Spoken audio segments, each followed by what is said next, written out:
আপনি মোবাইলের মাধ্যমে পরকীয়ায় লিপ্ত, আপনার বউ আপনার সঙ্গে সুন্দর ব্যবহার করবে না।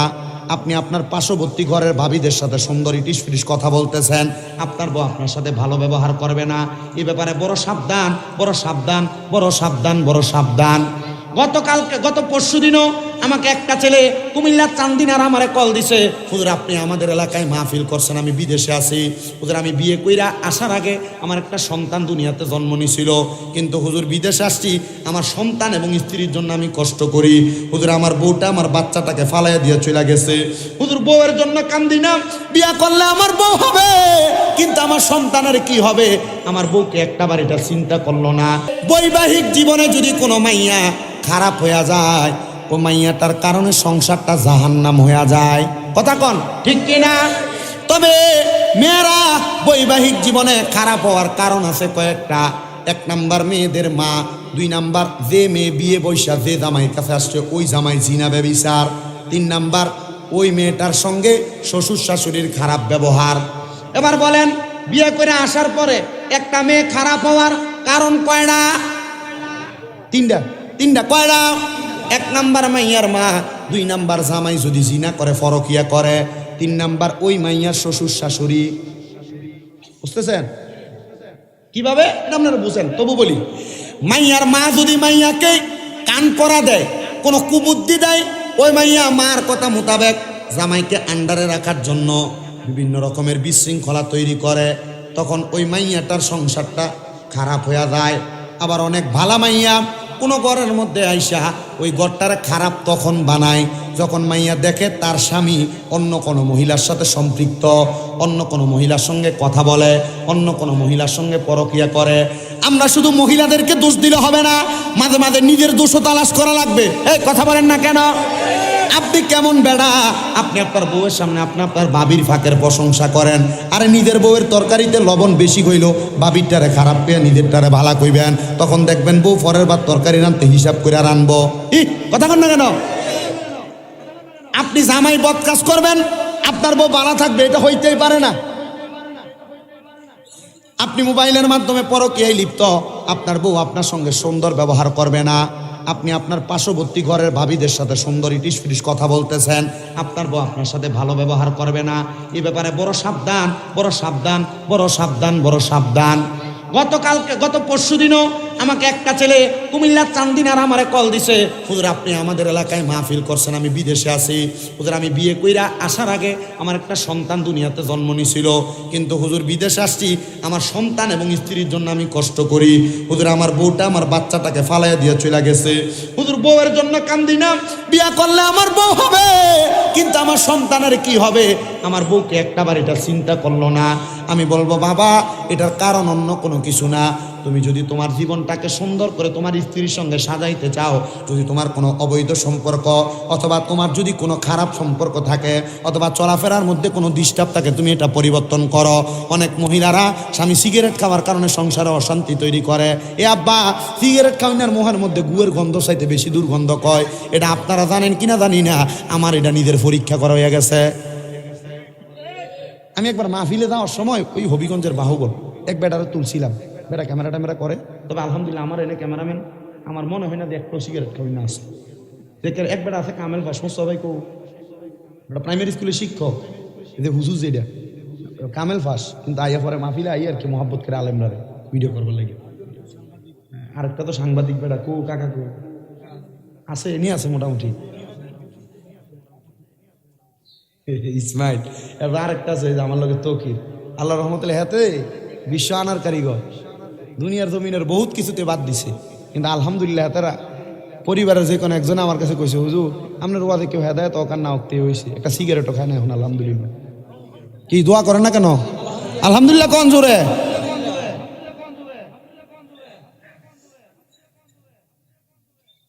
আল্লাহ যেন কবুল করে, জোরে বলে না আমিন। হেদায়েত আসে কার থেকে? আপনারা জোরে কোন কার থেকে?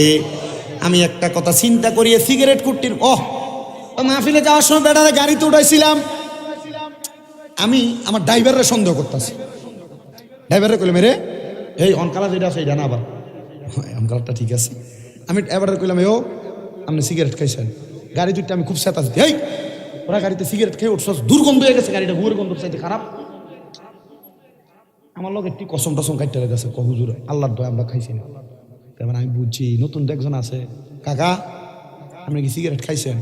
হ্যাঁ হ্যাঁ আর কয় না, মুখ দিয়ে আর হ্যাঁ কয় না। ও হুজুর ইয়া ওই মুখে আমি আবার স্প্রে করে ফেলছি, ইয়া করছি। এবার ড্রাইভারও তো চিন্তা করতেছে দোষটা তার উপরে পড়বো। এক হুজুর এক গাড়ির থেকে স্প্রে হয়ে মুখে মারছে, অনেক হেরগন্ধ থেকে মুখ থেকে আইতাছে, এত দুর্গন্ধ। আমি চিন্তা করি যেগুলো সিগারেট খায় এরা বোঝে রাত্রবেলা খাট থেকে লাঠি দিয়ে ফেলায় দেয় না, এটা এদের বড় সৌভাগ্য।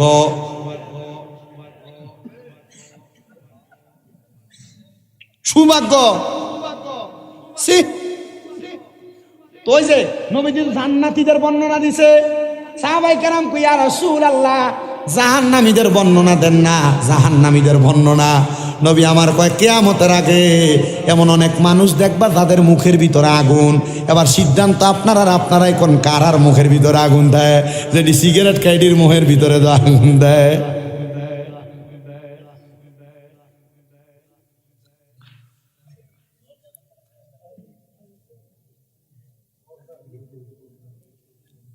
আপনার কষ্ট হইতেছেও মোটামুটি আমার যে মূল ওয়াজ যে দূর ওয়াজ করি এই ওয়াজের সময় শেষ।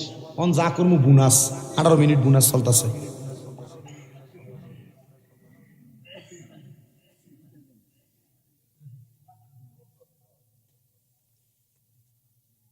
ধন্যবাদ, জাযাকাল্লাহ। আপনারা কষ্ট আর করেন না, আমরা সবাই বয়স্ক মানুষ। এই গুণা যদি আজ দিও পরে এদিকে আন্দোলন আপনারতাম না। তাইলে সিগারেট যারা খান বড় সাবধান, দুধ ডিম খেয়ে নি টিয়াটা দিয়ে। 5টিও যদি দাম হয়, একটা সিগারেট করে যদি 6টাও যদি খায় তাহলে 30 টিয়া।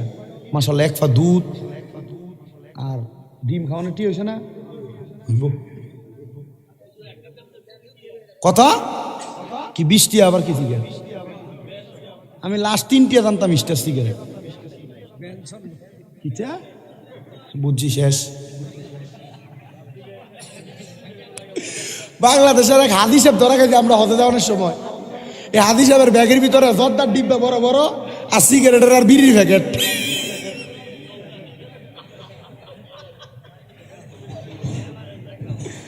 কি দেরি আমি বলেছি গেলাম কাকু এবার বইয়ে রয়েছে যে আমি দেখলাম যে বেটার আর বেটার যে মোয়াল্লিম এবার আর বেটার লয়ে জানা মোয়াল্লিমে আমরা আগে মানা করে দিছি জন এটি না। আমি দি গেলাম কাকা ইয়া আপনি এটি কিনতে লইছেন? আমার ফুতের কাকিয়া দোকান আছে। হ্যাঁ কাকিয়া দোকান আছে, ওই দোকানে এমন হাদি সাহেবটার মাধ্যমে এটি সরবরাহ মাঝে মাঝে নেই আর কি। আমি একটু বেশি লয়ে এলাইছি। আচ্ছা কোন যে হাদি সাহেবরা এটি সরবরাহ করে হ্যাঁ নিয়ে দেয়, আচ্ছা এটির অবস্থা কি হইব? কি আর হজ হইব কেন? হাউস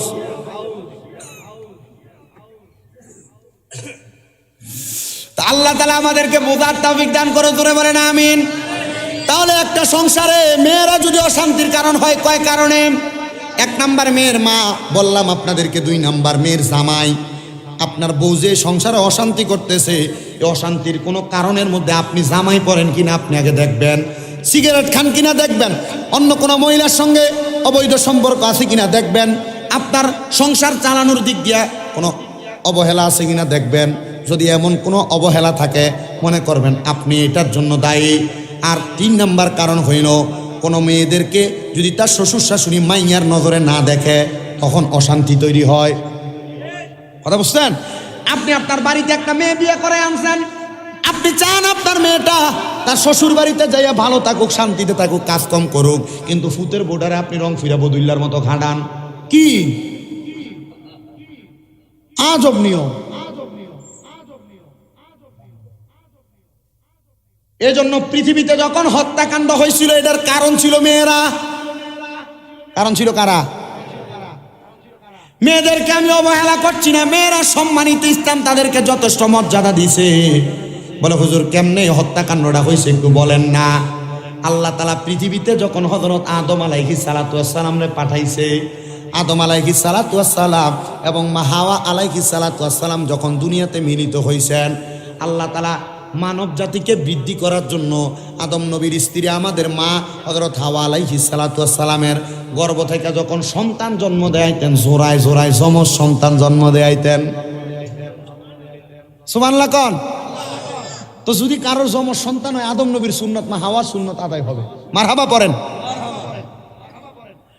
হযরতে আদম আলাইহিস সালাতু ওয়াস সালামের প্রথম সন্তান, এই প্রথম দুই সন্তান, একজনের নাম হাবিল আর একজনের নাম হলো না কাবিল, দ্বিতীয়বারের সন্তান। হাবিলের সাথে একটা বোন জন্ম নিছে, জোড়ায় জোড়ায় যখন সন্তান হইতো, একটা ফুল হইতো, একটা মাই হইতো। মারহাবা পড়েন না। এ আদম আলাইহিস সালাতু ওয়াস সালামের সন্তান একটা ছেলে একটা মেয়ে জোড়ায় জোড়ায় আগমন করতেন। হযরতে আদম আলাইহিস সালাতু ওয়াস সালামের প্রথম সন্তানের নাম হাবিল এবং মেয়েটার নাম আকলিমা। দ্বিতীয় সন্তানের নাম হলো কাবিল এবং মেয়েটার নাম হলো হান্না। এই চারজন তবুও পরবর্তীতে জোড়ায় জোড়ায় আগমন করেছে সন্তান। এই হাবিল এবং কাবিল আল্লাহ তাআলার আদেশ ছিল, আদম নবী আপনি আপনার সন্তানদের মাঝে, আপনি অনেক সন্তানদের মাঝে প্রথম মেয়েটার সাথে দ্বিতীয় ছেলেটার বিয়া, দ্বিতীয় ছেলেটার সাথে প্রথম মেয়েটার বিয়ে এভাবে করান, বিয়েটা এভাবে করান। আদম আলাইহিস সালাতু ওয়াস সালাম এদের জন্য বিবাহের ইন্তজাম করছে, কিন্তু প্রথম ভাই তাকায়া দেখলেন আদম আলাইহিস সালাতু ওয়াস সালামের ছেলে কাবিলের সাথে যে মেয়েটা আগমন করেছিল, ওই মেয়েটা একটু গায়ের বর্ণ ছিল শ্যামলা বর্ণের, কালো বর্ণের। কিন্তু হযরত আকলিমা নামক যে মেয়েটা আগমন করছে, মেয়েটার চেহারা বড় সুন্দর। চেহারা কি সুন্দর। এখন আল্লাহ তো আইন করছে, প্রথম ছেলেটার সাথে দ্বিতীয় মেয়েটা, দ্বিতীয় ছেলেটার সাথে প্রথম মেয়েটার বিয়া দিয়া দিবেন। এটা কিন্তু এখন জায়েজ নাই, সাবধান। এটা আদম আলাইহিস সালাতু ওয়াস সালামের যুগের কথা বলতেছি। আল্লাহ তাআলার আদেশ মোতাবেক আদম আলাইহিস সালাতু ওয়াস সালাম সুন্দর বিয়ার ইন্তজাম করলেন। কিন্তু ওই ভাই দুইটার মধ্যে বড় দ্বন্দ্ব। কারণ কি? কারণ যে ভাই কাবিল উনি চায় না উনি ওনার কালো বোনটাকে বিয়ে করতে, আর একটা ভাই যেটা সুন্দর উনি চায় না কালো বোনটা বিয়ে করতে, উনি চায় সুন্দরটারে করতে। এখন এটার মাঝে দুই ভাইয়ের মাঝে বড় দ্বন্দ্ব। আল্লাহ তাআলা আদেশ করে দিয়েছেন দুই ভাইয়ের কাছে, তোমরা তাড়াতাড়ি আল্লাহর রাস্তার মধ্যে কোরবানি করো। ওই যে কোরবানির ওয়াজও এখানে চলে আসে, কোরবানি করো। কিন্তু দ্বন্দ্বটা কারে লইয়া? বেড়া না বেডি লইয়া? মহিলা লইয়া দ্বন্দ্ব। কোরবানি করো, যার কোরবানি কবুল করা হবে ওই ব্যক্তিটা দুনিয়ার জমিনের মধ্যে থাকা অবস্থায় ওই ব্যক্তিটা দুনিয়ার জমিনের মধ্যে সবচাইতে সফল কাম হবে এবং ওই সুন্দর বোনটাকে বিয়ে করবে। মুসলমান ও নবীর উম্মতের দলেরা, এবার যখন আল্লাহ তাআলার দরবারে যখন দুইটা দুইটা করে দুম্বা কোরবানি করা হয়, এগুলা কাইটা দুইটা পাহাড়ের উপর যখন রেখে দেওয়া হইল, এই দুইটা পাহাড়ের মধ্যে রেখে দেওয়ার কারণে আল্লাহ তাআলার উপর থেকে আসমান থেকে ঠাড়া যেমন মারে তেমন আগুনের ঝিলিকা ইসা একটারে জ্বালাইয়া দিছে। মানে যেটারে জ্বালাইছে এটা আল্লাহ কবুল করছে, যেটা জ্বালায় নাই এটারে কবুল করে নাই। এটা করার কারণে এবার যে ভাই এটা কবুল করছে ওই ভাই তো সুন্দরটাকে বিবাহ করবে। এবার চিন্তা করলেন সুন্দরটাকে বিবাহ করতে তাকে দেওয়া যাবে না। এবার ওই এক ভাই আরেক ভাইকে যখন হত্যা করলেন, এ জায়গার ভিতরে যখন আল্লাহ কবুল করে নিছে তবু আর মানে না বিচার, হত্যা করে ফেলছে একজন আরেকজন ভাইকে। হত্যা করার কারণে এই পৃথিবীতে প্রথম হত্যাকাণ্ড তখন থেকে চালু হয়েছে।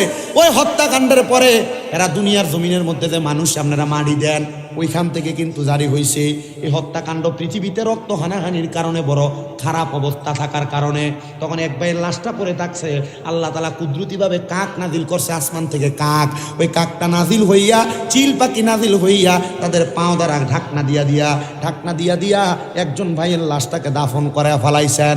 মুসলমান, অনেক লম্বা ঘটনা, বেশি লম্বা আমি করতে চাই না, শুধু এতটুকু বোঝাইতে চাই নারীটাকে ভালোভাবে রাখেন।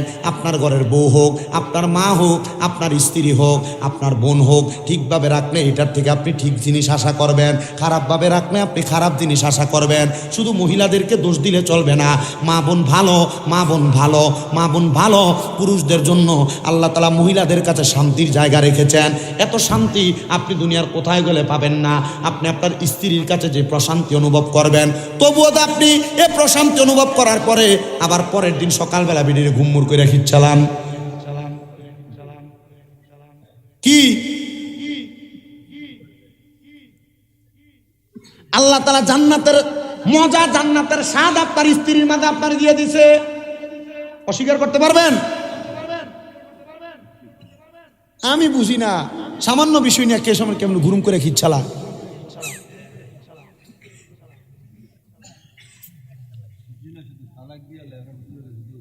তালাকও দিয়ালা। আমার কাছে হাজীগঞ্জ থেকে এক মহিলা, ও হুজুর আমার জামাই তো আমার অন্যায়ের কারণে তালাক দিছে। আমি অন্যায়টা কিতা? কৌজন আমার জামাই টিয়া ভাড়াইছিল, আমি জায়গা কিনছিলাম আমার নামে। তোর ফলে তোর ফিসা দিয়ে ফিটানোর দরকার বেরিয়ে দিয়ে জামাই টিয়া ভাড়াইছে, তুই জায়গা কিনিস তোর নামে। কৌজুর আরো কুদুর করছিলাম, আমার মার নামে আধা ঘন্টা কিনছি। আর ওই শ্বশুর শাশুড়িটি কেমন ব্যাক কল, যে জামাই টাকা দিয়ে তুই কেমনে চলস? শরম লাগে না?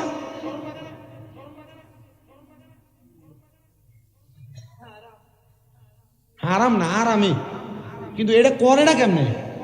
বেড়ার অনুমতি ছাড়া বেড়ার টাকা কেমনে খরচ করে? কি এর কাম?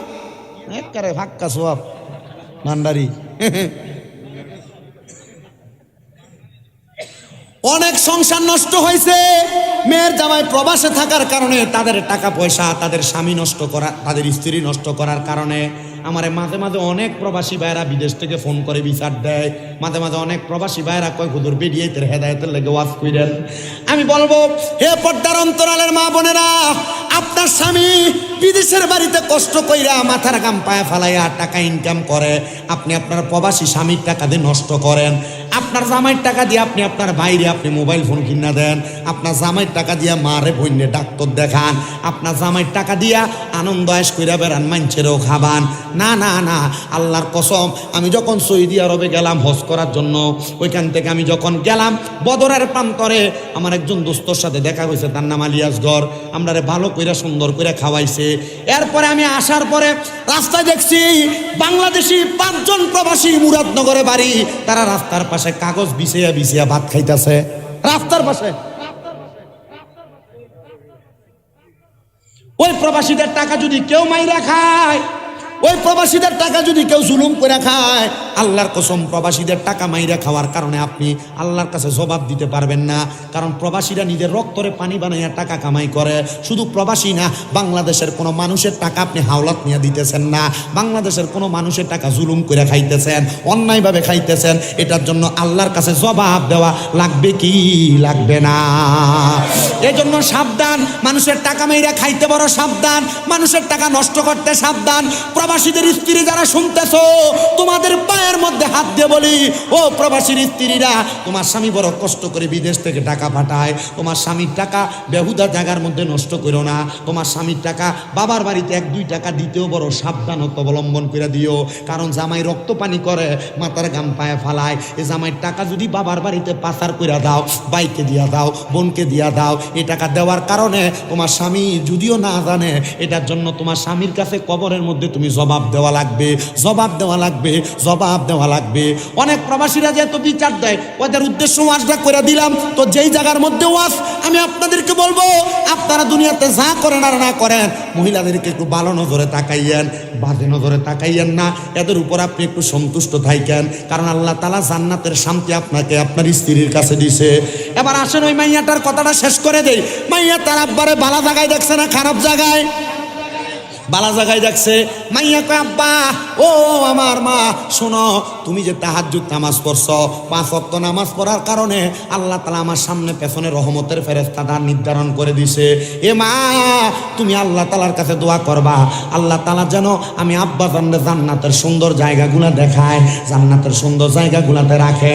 মাইয়ার মা একই জায়গার মধ্যে স্বপ্নের মধ্যে একই জিনিস দেখার কারণে মাইয়ার মা কয়, আম্মা, তোর আব্বার জন্য যেমন দোয়া করছস, আমার জন্য তেমন দোয়া কইরো। আমি জানি আজকের মাহফিলের মধ্যে অনেক সন্তান বসছেন, আপনাদের মা নাই, আপনাদের বাবা নাই, আম্মা আব্বার জন্য আখিরি মুনাজাতের মধ্যে খাস করে করে দোয়া করবেন। তবে আরেকটু সাবধান করে দিয়ে যাই, অনেক সন্তান আছে বাইরে বাইরে ঝগড়া করে মা বাপকে আলাদা করে দেয়, মা বাপকে জুদা করে দেয়, বউয়ের কথা শুই না মা বাপকে আলাদা করে দেয়। এক ভাইয়ের ঘরে সকালবেলা, আরেক ভাইয়ের ঘরে দুপুরবেলা, আরেক ভাইয়ের ঘরে রাত্রবেলা ভাত খায়। কিরে, তোমার মা বাপ তো তোমার আলাদা করে মানুষ করে নাই, আব্বা কোনো ভালো খানা খায় নাই, আব্বা দামি কোনো খানা খায় নাই, আব্বার জুতাতে পায়ে দিত, জুতা ক্ষয় হইতে হইতে আব্বার পায়ের গোড়াটা রাস্তার লগে লাগতো, আব্বা নতুন জুতা কিনতো না।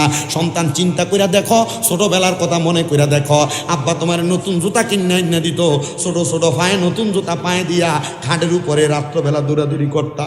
আজকে তুমি লাখ লাখ টাকার মালিক, কিন্তু আব্বাজান অন্ধকার কবরে।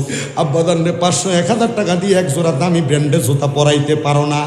মা জননী কত কষ্ট করে মানুষ করছে, ওই মা একবেলা গুইরা গুইরা ভাত খাওয়া লাগে।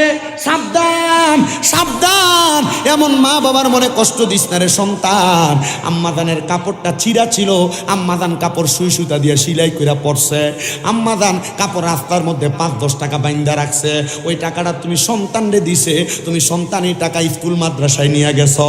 আম্মাদান সকালবেলা পানি বাতরি খাইছে না, আম্মা রাইখা দিছে আমার পুতের সকালবেলা থেকে দুপুরবেলা আইলে রোদি দিয়া, আমার পুতে পানি ভাত খাইলে পুতের কলজাটা ঠান্ডা হইব। সন্তান রে, এখন তুমি লাখ লাখ টাকার মালিক, কিন্তু তোমার আম্মারে, তোমার আব্বা জান রে, তুমি 500 টাকা দিয়ে কিনে একটা কাপড় তোমার মারে পরাইতে পারো না। কি হইব তোর টাকা দিয়া, কি হইব তোর পয়সা দিয়া? টাকা ব্যাংক ব্যালেন্স করতে পারবা, কিন্তু মা বাবার মতো রত্নটারে যদি যত্ন না করো, আল্লাহর কসম আল্লাহর কাছে কোনো জবাব দিতে পারবা না, আল্লাহর কাছে কোনো জবাব দিতে পারবা না, আল্লাহর কাছে কোনো জবাব দিতে পারবা না। যদি কোনো সন্তান ওই মা বাপকে জুদা কইরা থাকো, আলাদা কইরা থাকো, দেও তোমার পাও আমার সামনে দাও, আমি স্বামীর দাদা জিব্বা দিয়া তোমার পাও পরিষ্কার করে দিব, তবু ওয়াদা করো আর কোনোদিন আম্মা আব্বারে জুদা করবা না। আম্মা আব্বার পাউডির মধ্যে আজকে মাহফিল থেকে যায় ধরবা, ধরে কইবা মা ও আব্বা আল্লাহর রাস্তায় আমি সন্তানকে মাফ করে দেন। যতক্ষণ পর্যন্ত মা মাফ করে দিছি, আব্বা মাফ করে দিছি বলবে না, ততক্ষণ পর্যন্ত মা বাবার পাও চাইরো না। কারণ মা বাবার মনে কষ্ট দিয়া আমি স্বামী রেদা না, পুরা বরুড়া এলাকার বড় আলেম দিয়া ওয়াজ করাইলেও কোনো লাভ হবে না।